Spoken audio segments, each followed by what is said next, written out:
বীরভূমের আকালিপুর গ্রাম।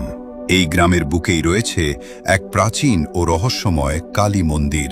কিন্তু জানেন কি, এই মন্দিরের সঙ্গে জড়িয়ে রয়েছে মহারাজ নন্দকুমারের এক আশ্চর্য কাহিনী। কথিত আছে, মা কালী স্বয়ং মহারাজ নন্দকুমারকে স্বপ্নে দর্শন দিয়েছিলেন, আর সেই স্বপ্নাদেশ অনুসারেই প্রতিষ্ঠা করা হয় মায়ের এই পবিত্র মন্দির। কিন্তু এখানেই শেষ নয়, এই মন্দিরকে ঘিরে রয়েছে আরও একটি আশ্চর্যজনক বিশ্বাস। শোনা যায়, মা কালী 108 পা হেঁটে এই মন্দিরে প্রবেশ করেছিলেন।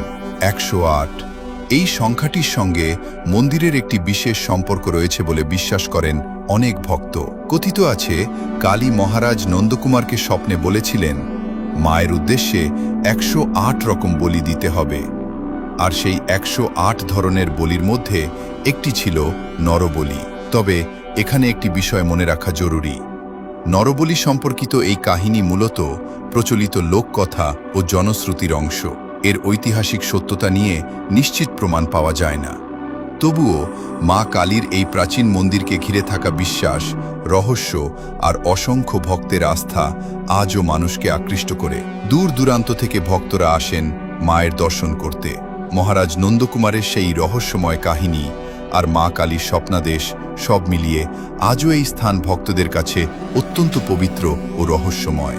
জয় মা কালী।